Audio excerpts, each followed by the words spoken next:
A bipartisan deal on border security could come within the next few days. Now, the deal has support from senators and President Biden, but the bill is facing opposition from former President Donald Trump and some of his allies in Congress, particularly in the House.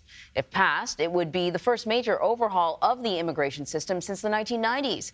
Our Scott MacFarlane is on Capitol Hill with the latest. Good morning, Scott.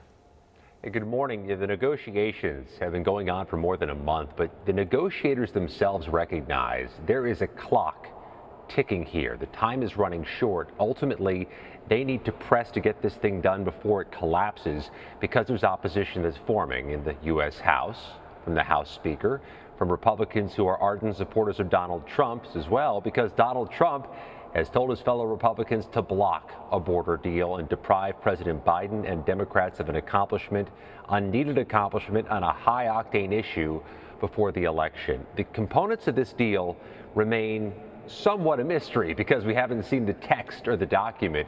But CBS News has learned one component of this is likely to include some authority for the White House, for the president, to halt border crossings when there's a surge, when there's a crisis.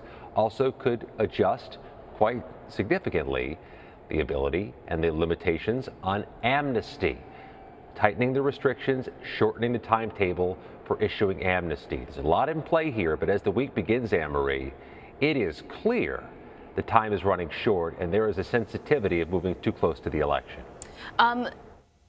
So what do we know about a possible timeline in terms of this? Yeah, the release of the text could happen as early as this week. Technically, could happen as early as today. I would expect it to be mid or late week at the earliest. Once it's released, there are two thresholds the negotiators are going to have to surmount immediately. They're going to have to get the U.S. House to want to take this up. The House Speaker has already indicated what he's heard about this could be dead on arrival in the House. He may never put it on the floor, which means it would never become law. That's one hurdle. The other hurdle is more practical to a degree, getting at least half of the Republicans in the U.S. Senate to sign on, to create a critical mass, maybe to send a statement to the House that this is worthy of putting on the floor because more than half of the Senate Republicans get behind it.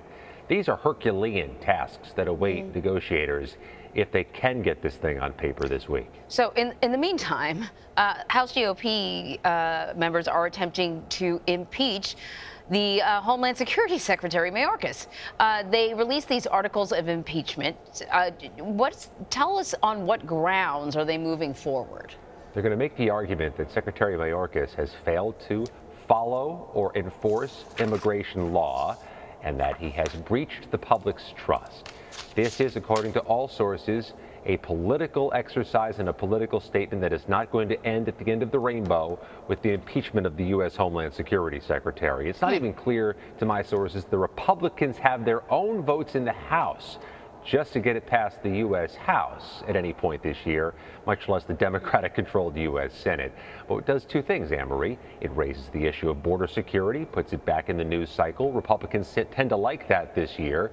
It also assigns criticism to the Biden administration for the crisis at the border at a time when these negotiations are trying to give the Biden administration more power.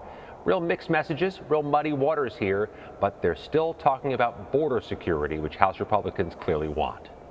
All right, Scott MacFarlane, thank you.